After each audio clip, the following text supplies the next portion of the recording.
Hello, and welcome to the Future Christian Podcast, your source for insights and ideas into what it means to live as a follower of Jesus in the 21st century.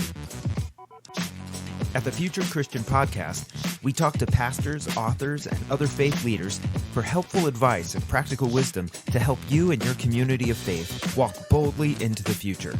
Here's your host, Lauren Richmond Jr.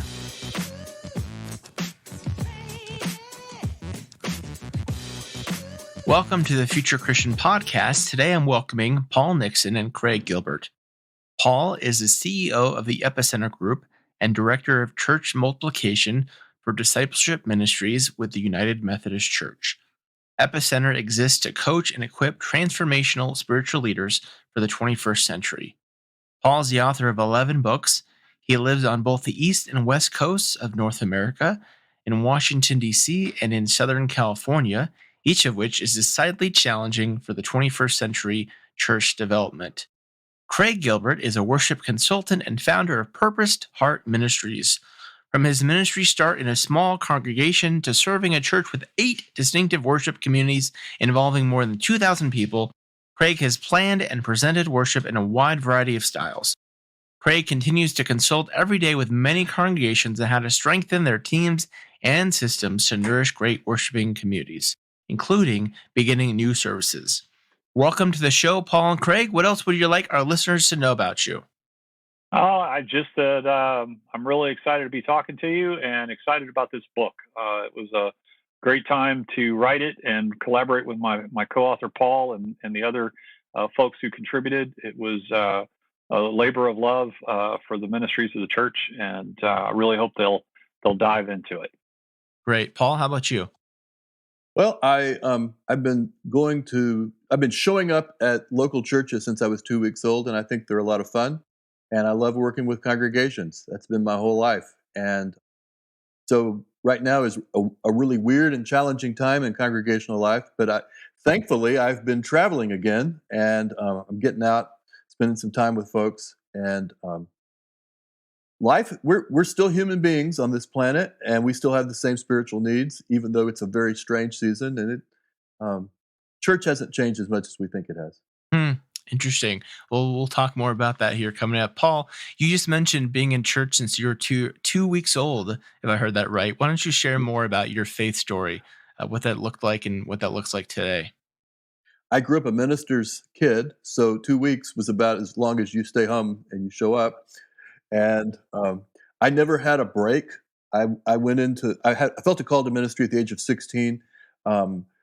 Right behind my house here in Southern California, there's a big mountain. Right over the crest of that mountain was where I went to camp, and I met Christ there probably 50 years ago, and it's been a journey the whole way in ministry my whole life. So a lot of people get a little bit of a break, in late high school or college or young adult. I never had that.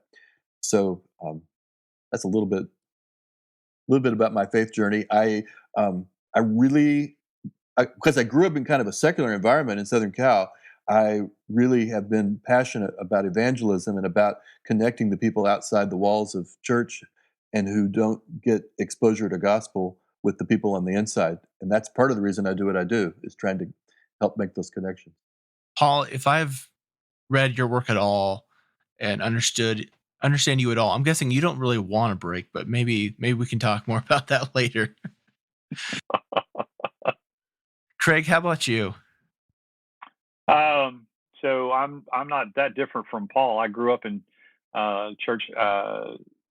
My first journey into church was about as soon as they could get me there as well, and sang my first solo in church when I was 4. With my dad as the guest pastor. I have a interesting journey in that I was raised Assemblies of God. I am an RCIA confirmed Catholic, and I am a local pastor in the United Methodist Church. So I've got them all covered, right to left and back to the center, and everything in between. That gives me a real love for every congregation, no matter where they are, no matter how they worship, no matter what they do to bring before the Lord. It is if we can go Southern gospel, we can go cutting edge, modern, go back as far traditional as you want. It's part of my heritage. It's part of what I've grown up doing. And so, just a total love for Jesus and a love for worship, all things worship. Craig, that could also give you a Louisiana driver's license. All that you just Yeah. mentioned right there. Yes. I think, yeah. About half my life in Texas, half my life in Louisiana, and a few scattered things around. But other than that, yep. Great. Craig, with that mixed background or diverse background, share about how perhaps that informs your spiritual practices today. I think for me, it's understanding when people want a more, shall we say, spiritual or emotional worship experience, or if somebody wants a church is seeking a more highly liturgical worship experience. I understand where it's coming from. I understand that root in their heart of what they're trying to express. And I think what I've always used is the terminology that I like, or the metaphor that I like to use, is language. Everybody wants to talk to God and worship God in the language that they understand. And so for me, style so often gets to be linked to either music, or maybe it's preaching style, or maybe it's the style of the building.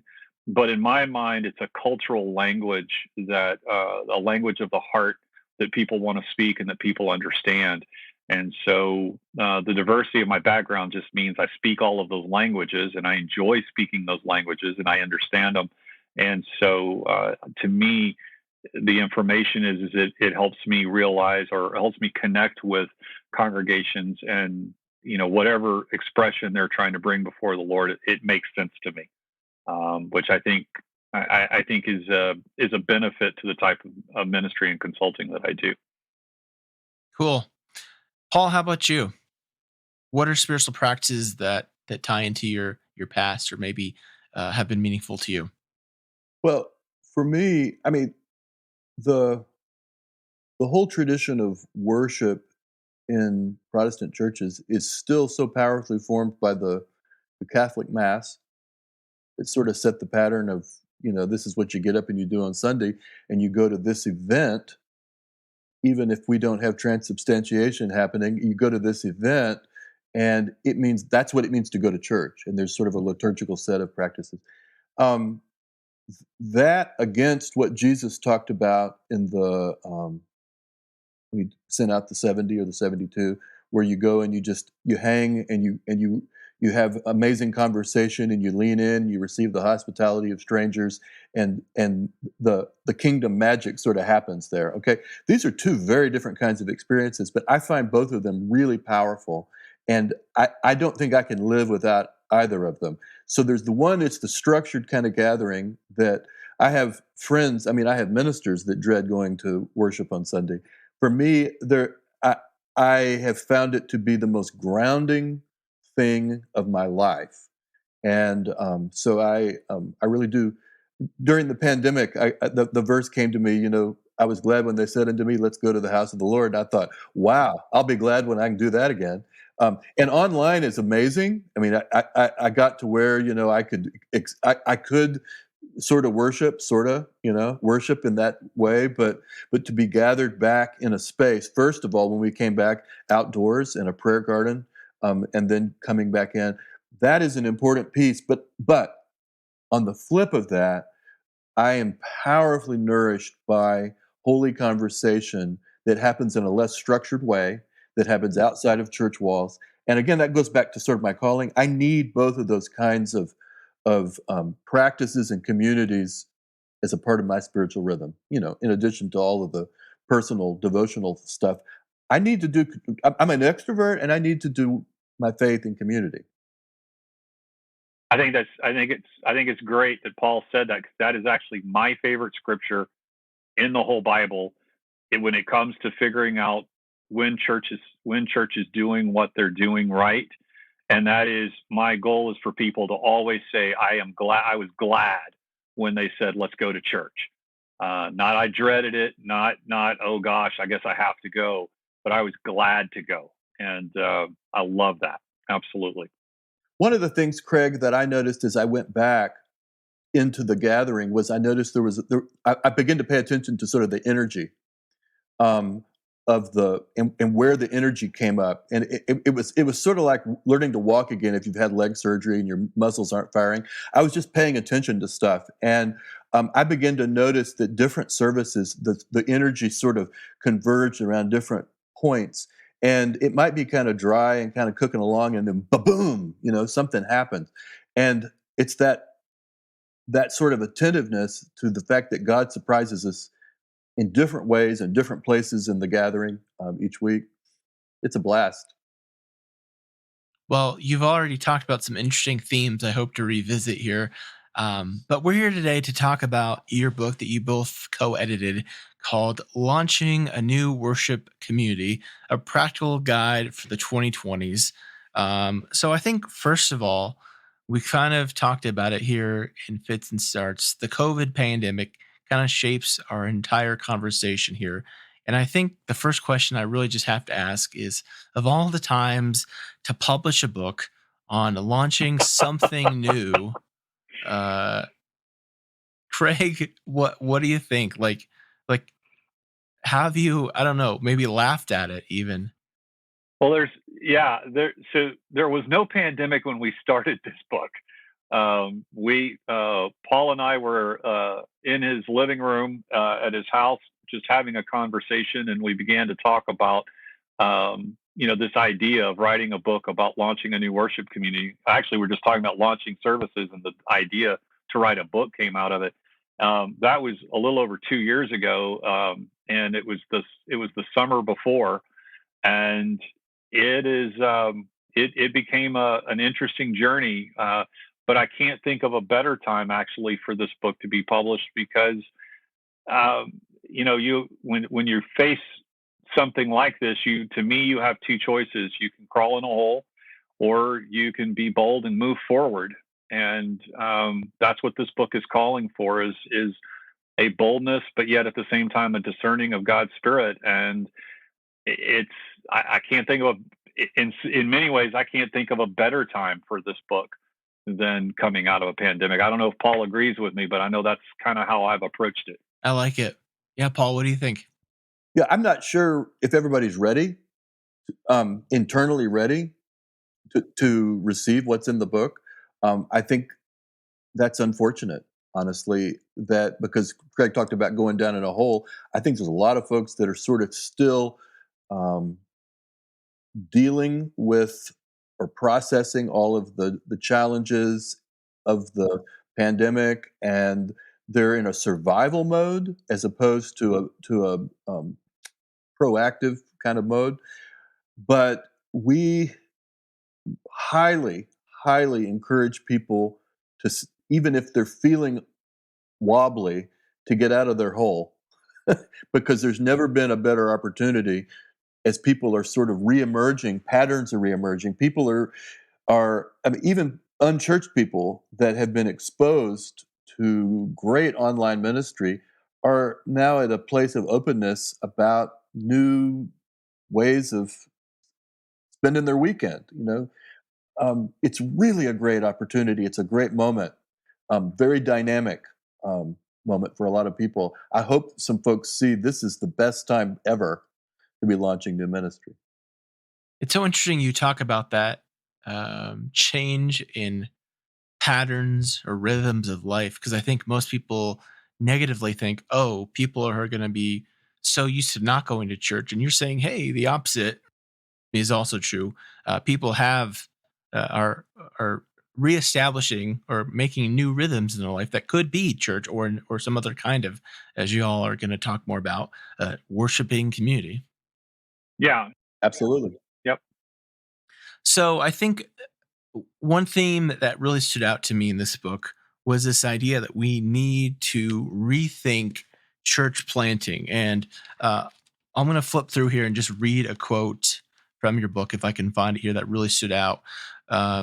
you kind of talk about how ministry startup leaders worked hard to get traction in order to make something happen. As long as they did fill in the blank, then they could be assured of success. And if they weren't successful to the point of, again, fill in your metric of success, then they were often looked upon as lacking in crucial leadership skills.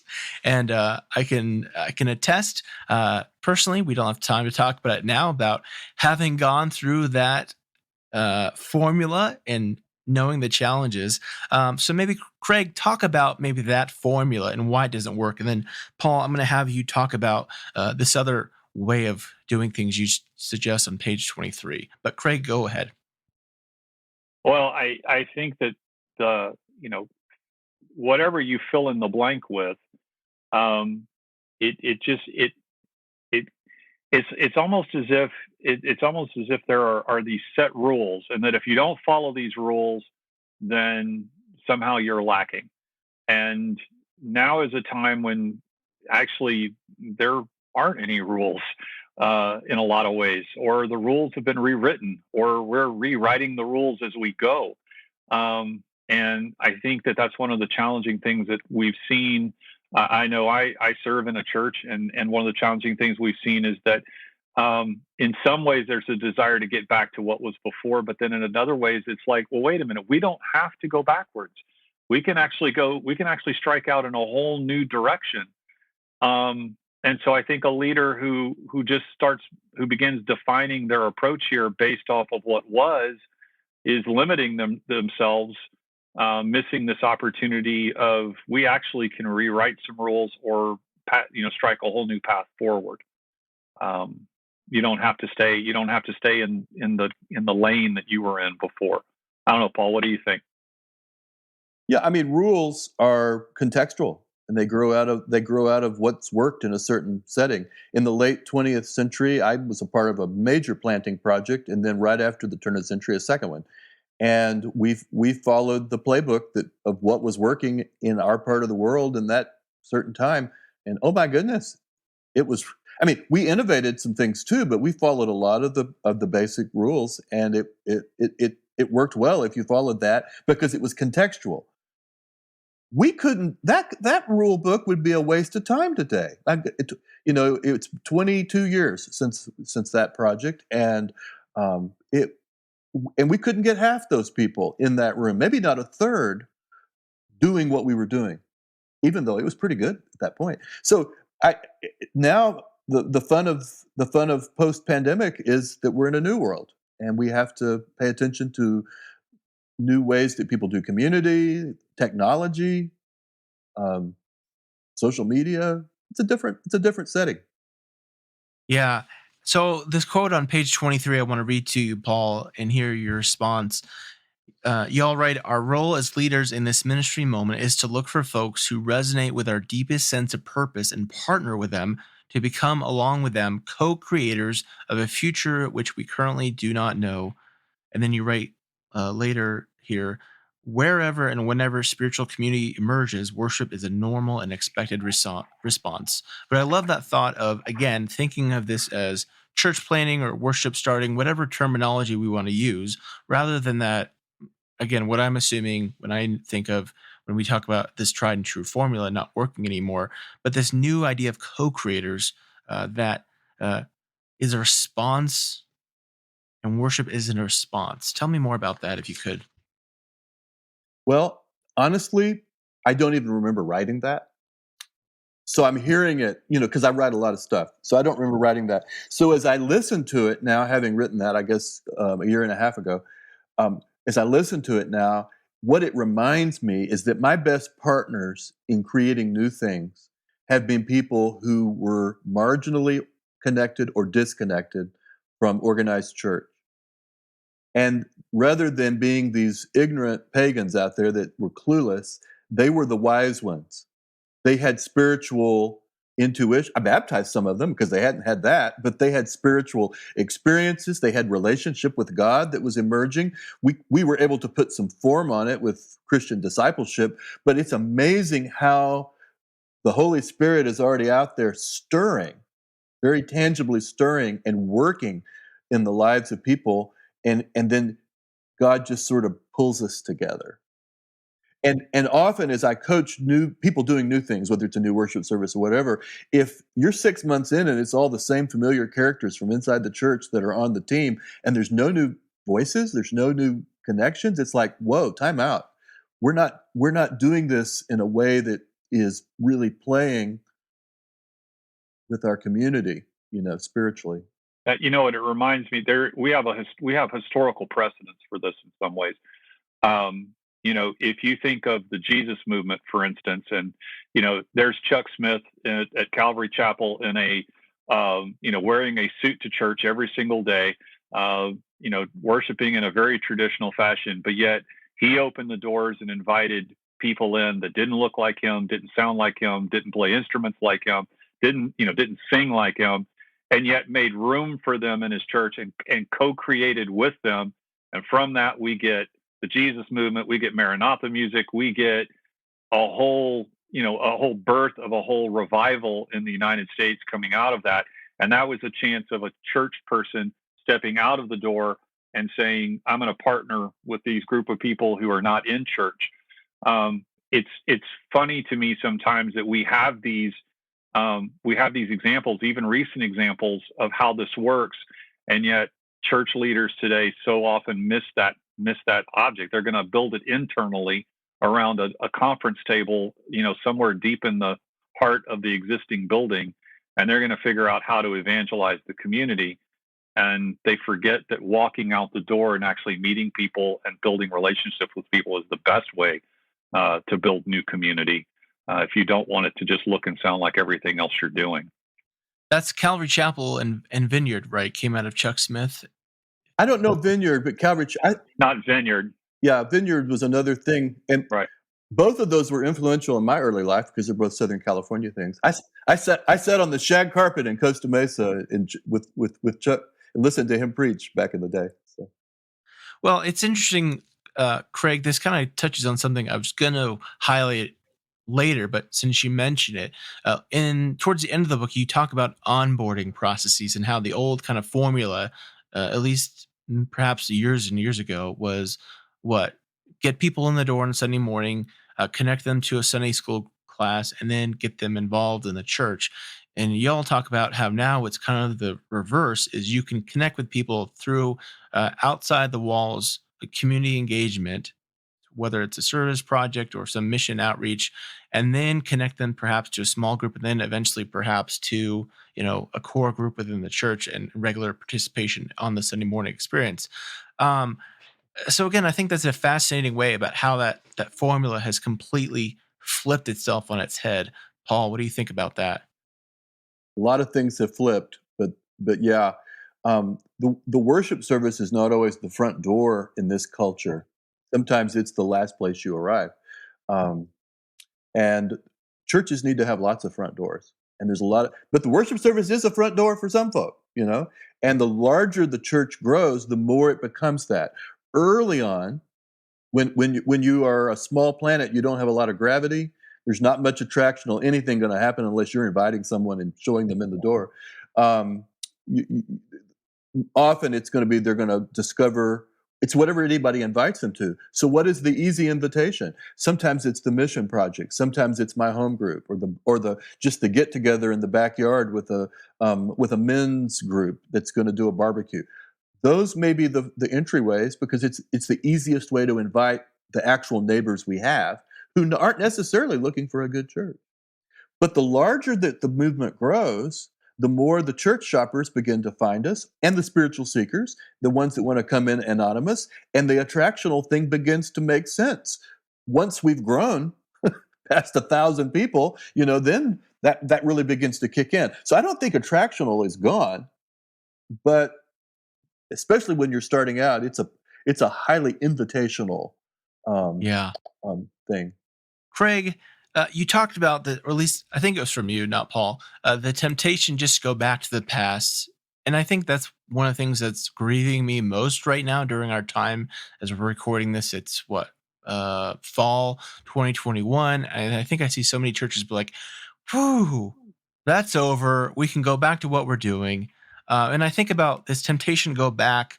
And I think about this, what you said about like planning outreach strategies that all revolve around current members sitting I love the image of like a boardroom, thinking about what are we going to do, not thinking about, not involving and engaging outsiders.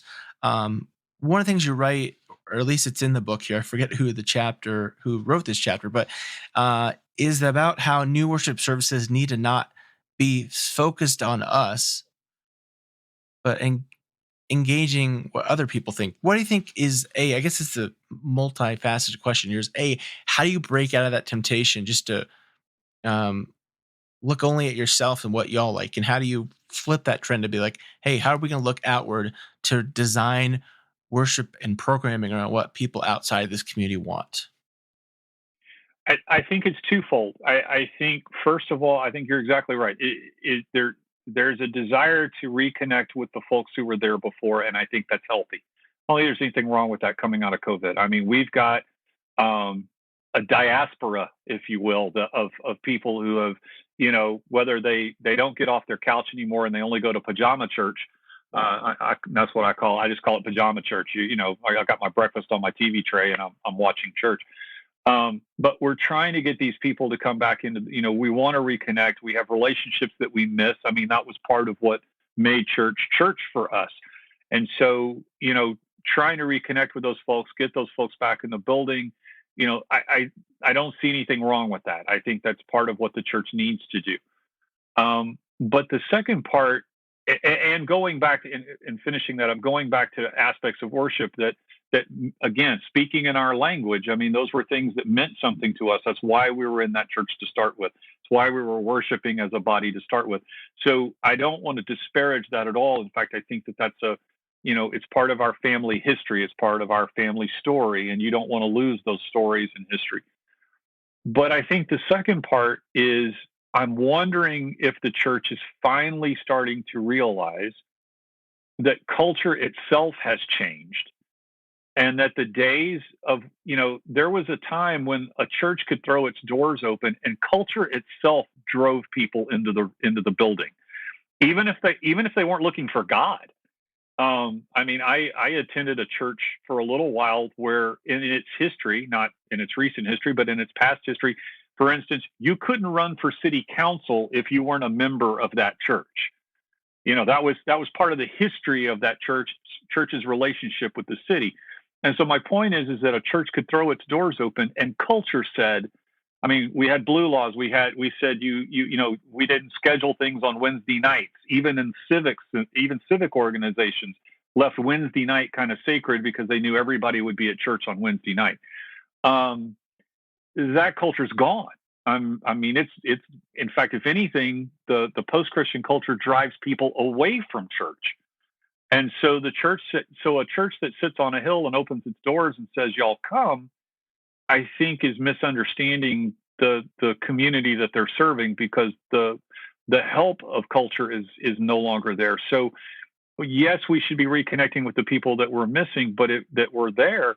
But if we really want to bring in new folks, the only way to do that now is to go out the door and go find them and invite them, because that personal invitation, I agree with Paul. There is I love his comment about gravitational pull of a large church, and that certainly draws people in a way that a smaller church can't do or rarely can do. But the thing that I think draws people even more is that relational invitation. And there are so many Christians that I talk to, and I ask, who have you invited to church? Well, I haven't invited anybody. We're not doing the work. We've got to get out and do the work. We've got to get out and shake hands and meet people in civic situations, or putting our small groups and our men's groups, things like that, women's groups, put them outside the walls and try to connect to people that are in our neighborhoods that, maybe don't know that they're looking for God, or don't know that they're looking for a church community, and what a church community can do for them. Yeah, Paul, what are your thoughts there? Well, yeah, the buildings are in some cases aging, in other cases they're doing fine, but they're still they become more, they feel more and more like fortresses to people who, for whatever reason, don't think that's their world inside there. And it may not be that they think anybody's judging them, or they may not have any negative kind of thoughts. It's just not their world. And so I think we really have to increasingly get out of our buildings. And I was just thinking earlier today, I mean, this very day I was thinking I would love to maybe shift at some point, maybe as I get older and I'm not traveling as much, and to really do work with an architect around building design, because I really do think churches have to have space, sacred space. But ministry has to transcend those places. And the churches that are alive outside those walls, whether it's through home small groups, it's through ministries with kids or with homeless or whatever's going on in the community, if those churches are out and mixing and mingling and building relationships, whatever's going on in the church house is doing fine. It's the churches that are most churches are, once they step outside their walls, it's like they've stepped outside a spaceship onto the terrain of, the moon, and they don't have any clue. They don't have any clue what's going on around them. They've been traveling in to come inside that building, for years, and inside that building, it's a familiar space. So one of the things that I most appreciate about this book, and one of the reasons I'd highly recommend it to listeners, is how practical it is. And as much as we're talking theoretical right now, the book is very practical, and I want to kind of shift into some of these practical things. But Paul, you've given me a great invitation here, talking about architecture and kind of space, layout, usage, decoration, whatever the word is, interior design. It's funny because you if I heard you right, you kind of hinted at how like walking into a church can almost be walking into another culture, another planet. And it's true. My God, I was in a church this spring where I'm like, boy, no one in the community is going to connect with what this church looks like. Passionate about this stuff.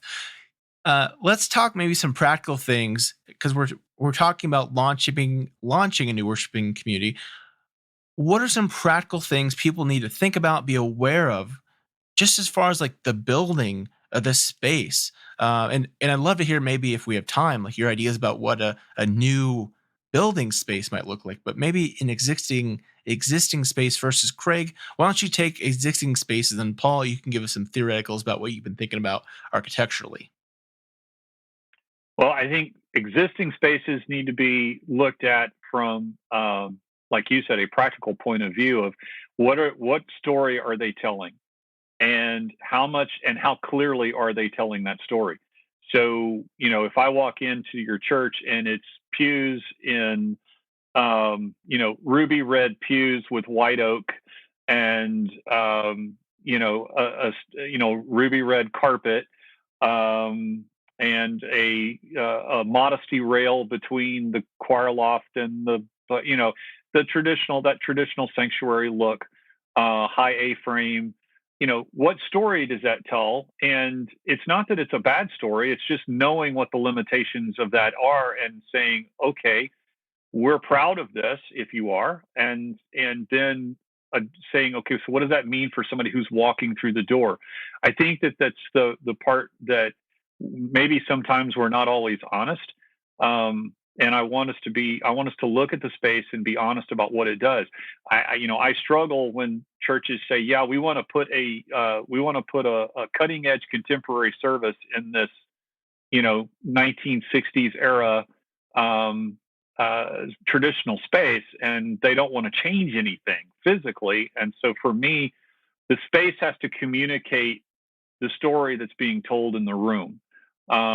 And then if you're going to tell a different story in the room, what changes are you willing to make to the space in order to do that, so that it's, it's congruent? Because I think that's one of the hardest parts, is the disconnect. As people walk in, they're expecting one thing, they get something completely different, and it's not always, or sometimes they get exactly what they think they're going to get, and that's not good either. I'm just saying, that's not always the best connection either. So, I think just being honest about our spaces, the limitations and the possibilities, and not always. One of my favorite pictures here is, I grew up in the South, and I call it Grandma's living room. there was always grandma's living room, and it was never to be touched. It was never to be entered by anyone that was not invited. There were certain things that could not be moved. You sat down with care, and that space was not very child friendly. In fact, children weren't allowed in that space. And so many of our sanctuaries come across as grandma's living room. And if that's the story you're trying to tell, well, you're doing it well. But if that's not the story you're trying to tell, then you've got to be honest about that and be willing to move some things around and try some new things.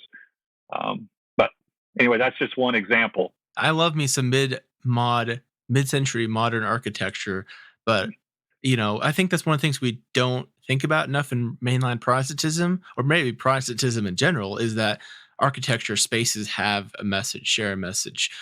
So, Paul, I want to hear, what are your thoughts on just this broader architectural trend, and what messages and how we might shape our architecture going forward to better speak our message that we want to convey?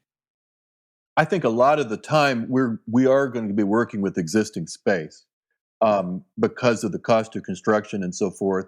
I think that's going to be a lot of the conversation. Sometimes it's great when congregations have the wisdom and the courage to sell a particular property and trade it for something that's going to be a little more adaptable to the moment rather than being locked in. But a lot of times you can repurpose space. I work with a church in Texas that had I think the building overall had been around probably 80 years, but they and the fellowship hall, I mean, it could have been a prison cafeteria. Okay? It was not pretty. It was not, but they painted the ceiling black. They did some sound treatments in there. They got some good multimedia in there. They added tables. They got the lighting right, and it's an amazing worship space. Now that's in the cafeteria, or what was the cafeteria? That was a fellowship hall that became it's still, they call it the community hall or something, but it's it's an amazing worship space. But but for the new service that they launched, they didn't put it in the gorgeous stained glass space that they have it on the other end of the building. They launched it there because they were able to control sound, lighting, and ambiance better in that room. I would say, the best new building that I've been in, newish building, in the last 5 years was the Gathering in St. Louis.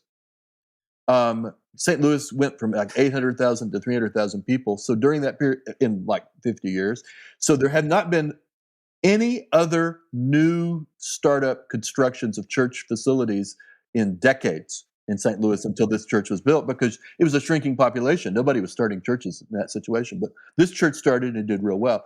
And I think it's a model in the sense that the lobby was as big as the seating area. Yep. And it was an amazing, with conversational areas. It was like a big hotel lobby. It was very inviting, and you could sort of relax. And there were people that never went into the main room. They were watching on the big screens, and they stayed in the lobby.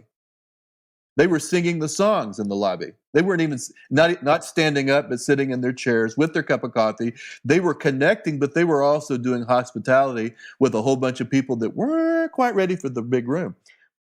Well, meanwhile, in the big room, it was pretty full. If they were building it post-COVID, this was pre-COVID, they probably would make that room 2/3 the size, because people don't show up as much at one time and place. It takes more services at different times, and people, But the other piece they had a multi-purpose children's area that was designed for Sunday morning, but that could be used all week long. And then their offices were in a complex 2 blocks away.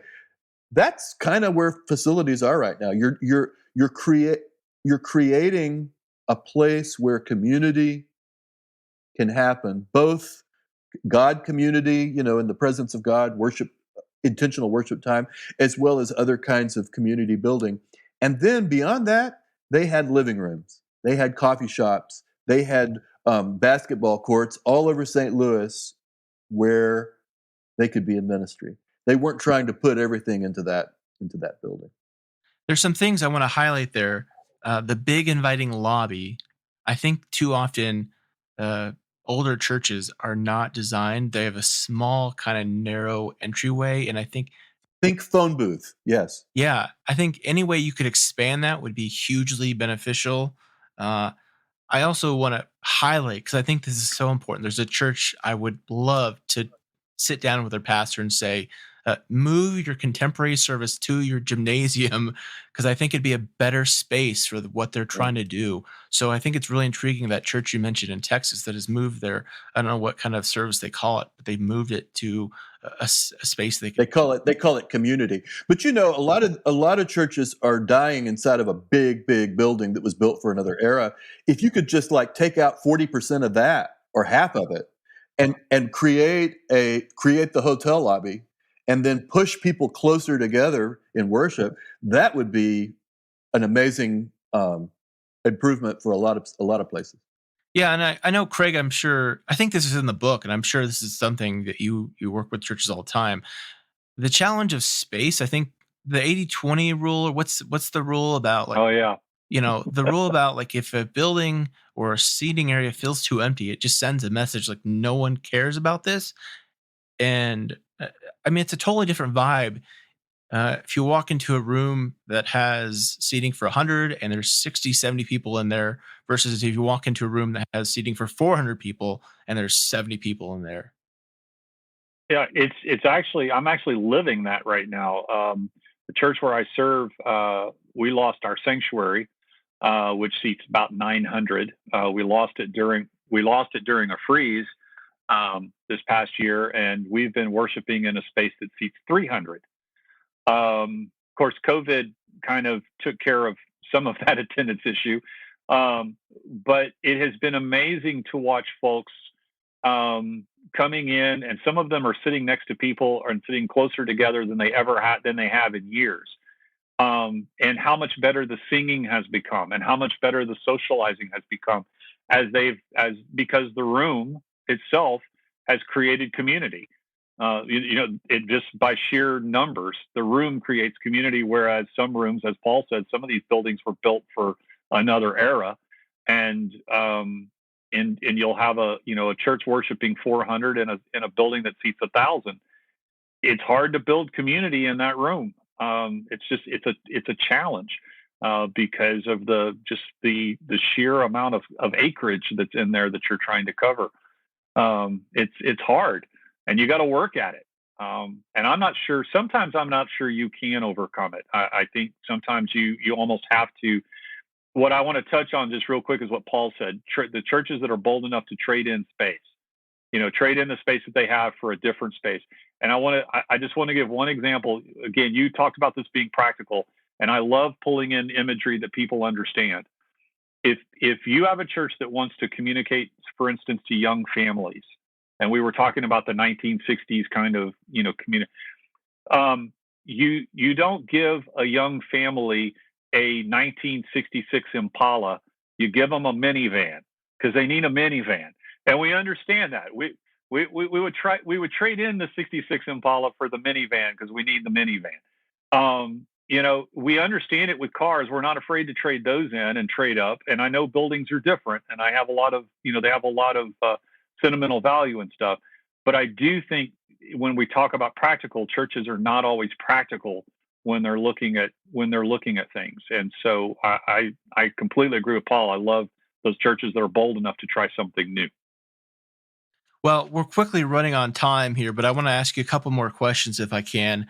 Again, thinking practically, I think one of the things that's most often tried in new worshiping community settings is going off the script. So Saturday night, weeknight, whatever. And in the book, it talks about how it's rare for non-Sunday morning worship communities to become self-sustaining.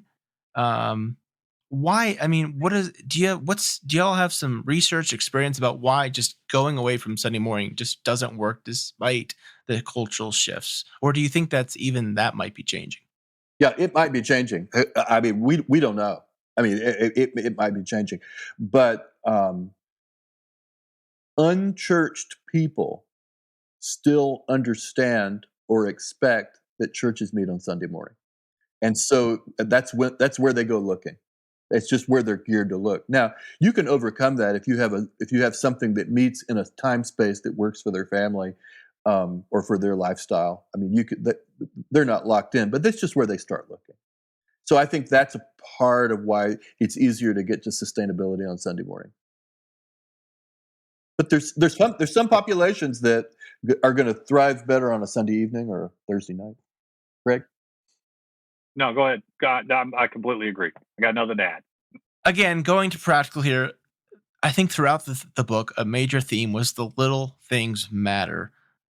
Why do little things matter? And maybe give me an example each of what a little thing that you've experienced in your career or ministry that mattered. I think for me, it's that it's about speed. We're in such a hurry. We have so much that we're trying to do, and I'm talking about as leaders in ministry. So when I say little things matter, I'm talking about as a leader. We get so much in a hurry, and I'm just going to give you one example that I really feel that I still have to learn. It's so funny. I've learned. I've had God shove it in my face so many times, and I still need to learn it. We work so hard every week to put together a worship service where we feel like God can be experienced, where we know God is present, but we want people to know that and feel it and be. And when that actually happens, and someone walks out and they have experienced God in a way that was meaningful enough to them that they walked over to speak to us and say, thank you for that song, or thank you for that sermon, or whatever it was that they connected with that week.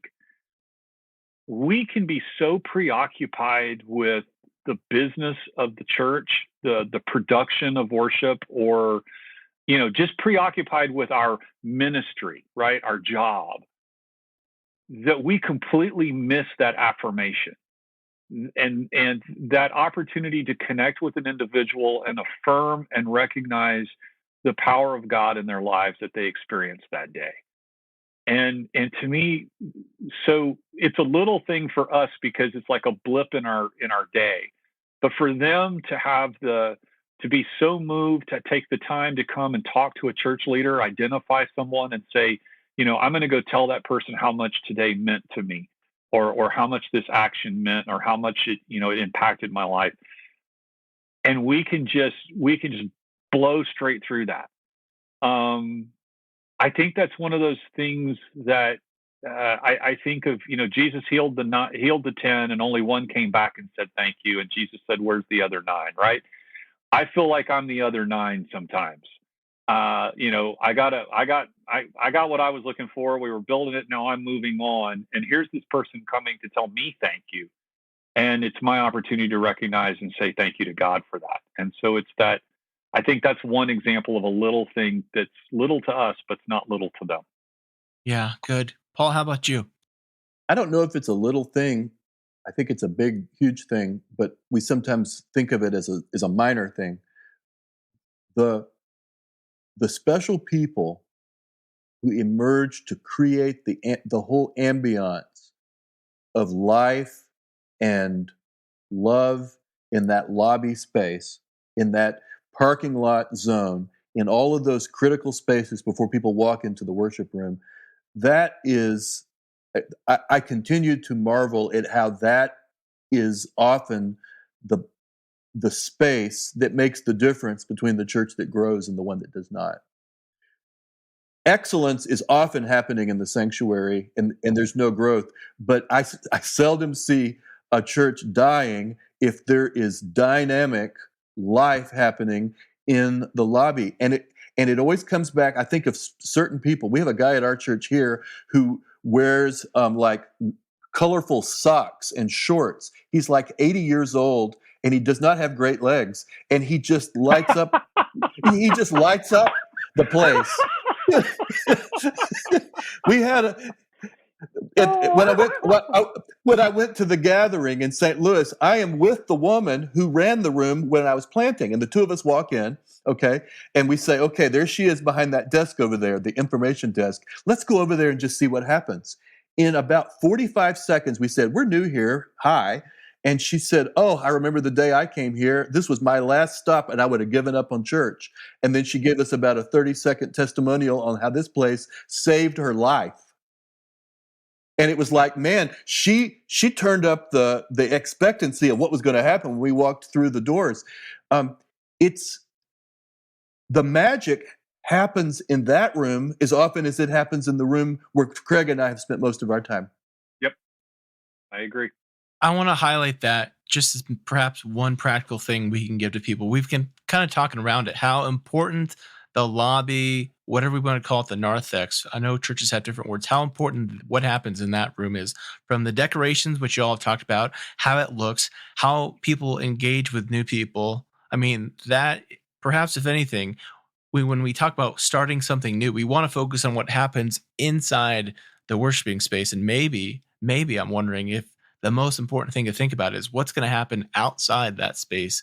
So it goes back to what I mentioned from your book from the top, that everything is backwards almost. Like it starts outward and then it goes into the worship space. So let me ask you one more question if I can. Give our listeners one piece of advice going forward. Craig, and then Paul finishes up. Wow. I think my piece of advice is be bold. I know why we want to be conservative. I know why we want to be reserved, especially in this time.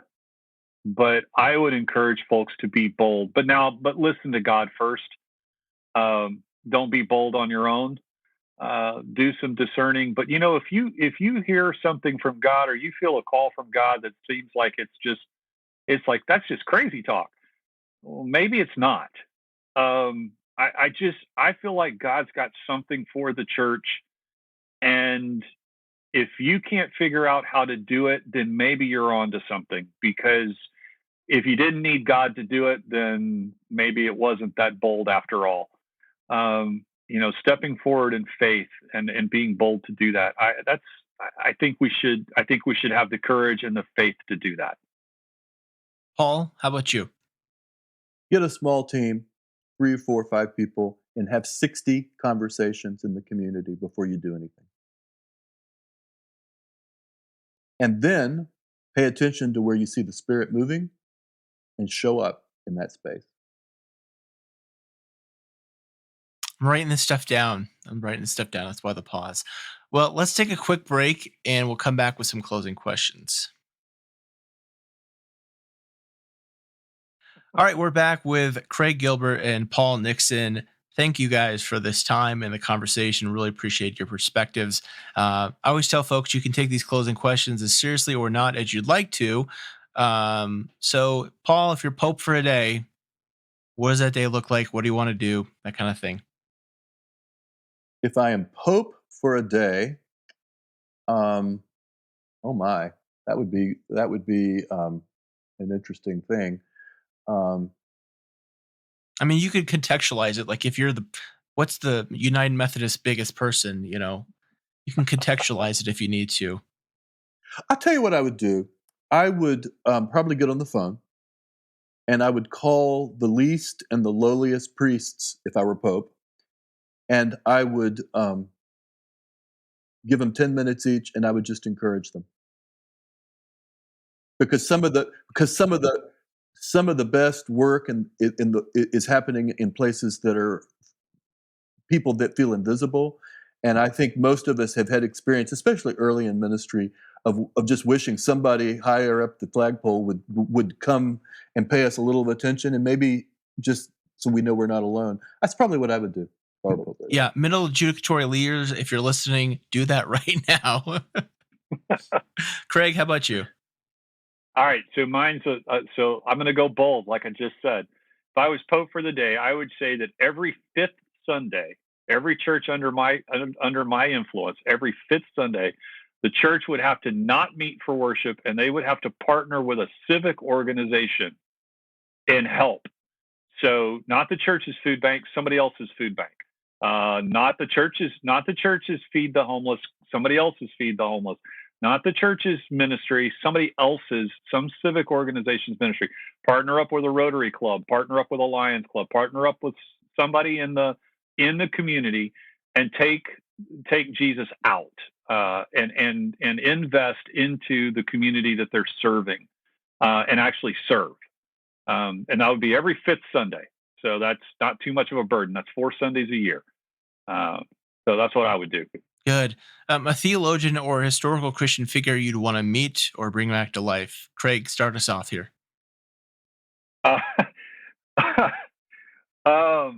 All right, so mine may be kind of weird, but I'd love to meet Billy Graham and figure out how he was able to cross so many lines and be able to talk to and have the ear of so many different people, just across every cultural line, every political line.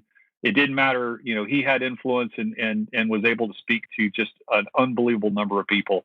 And I'd love to figure out how that happened. Yeah. Paul, how about you? Well, the Apostle Paul would be fun to talk to. I really like the guy from what I understand about him. I like sort of his obnoxious edge too. I really do. But in more modern times, I say modern, my great grandfather was the first circuit rider to cross the Mississippi. Into Louisiana when it was Catholic, and they were always trying to chase him and tar and feather him. His name was Joseph Willis, and I would love to spend a day or a week, riding horseback with him and meeting some of the people that he was ministering to out in the bayous of Louisiana. Usually no more than 20 people at a place before he would ride a horse or a canoe to the next place. How interesting. What do you think history will remember, Paul, from this current time and place? History will remember that this was a turning point. For some churches, it was a turning point where the Titanic fell in half and it went down fast. But I think for others of us, it was a turning point where the relationship between churches and building shifted forever. Yeah, good. Craig? I think this is going to be the spot where people will figure out if the church can actually be the church to the masses, be the church to everyone. If we're bold enough to do that and be true to what we say we believe, and actually walk that walk, and not just talk it, but actually walk that walk. Yeah. So Craig, I'm guessing that's what you would hope for the future then too, to live that life, to walk that walk. Yeah. Yeah, I would like to see the church not be labeled as hypocrites, but see the church labeled as wow, they're actually doing what they say they do. They what they say they believe, that there it is in practice. That's that practical bone in me. Paul, what do you hope for the future of Christianity? I just hope we continue to get out of the way and let the Spirit do what God wants to do. I know the churches are in disarray right now, and I don't worry at all about the future of the kingdom of God. I don't have any concern about it. God is in God is in control of this movement from Pentecost to this day, and I hope that we will. When I think about individual churches, that we can put aside our ego and our control stuff and all of our stuff, our baggage, and we can show up and be present to be a part of the party that God wants to create. It's always an issue. It was an issue in Jesus' day that some people just could not get themselves ready to walk into the party, and they missed it. It walked right by and they missed it. And it's happening today. And it's a tragedy. So that's my wish, is that we can just, I like that. Well, gentlemen, where can people find out more about you and then get a copy of the book? Paul, give us your stuff first. Epicentergroup.org is my website, and the book is available in all online booksellers. You can get it from Upper Room, or you can get it on Amazon, or wherever you shop. It's there. And you can find me at purposedheartministries.com. That's both on all your all the major, main social media spots and my website. And yes, the book's available on Kindle even. It's electronic. Guys, I really recommend the book. Again, it's launching a new worship community. Guys, thanks so much for your time. I hope this is meaningful and practical to many people. And obviously, there's a lot of work to be done, but we believe in what we have here, and you're hopeful about the future. So thanks so much. May God's peace be with you. Thanks, Lauren. Thanks, Lauren. Thanks for joining us on the Future Christian Podcast. To learn more about Lauren or the podcast, visit future-christian.com. One more thing before you go. Do us a favor and subscribe to the podcast. And if you're feeling especially generous, leave a review. It really helps us get the word out to more people about the podcast. The Future Christian Podcast is a production of Torn Curtain Arts and Resonate Media. Our episodes were mixed by Danny Burton, and the production support is provided by Paul Romig-Levitt. Thanks, and go in peace.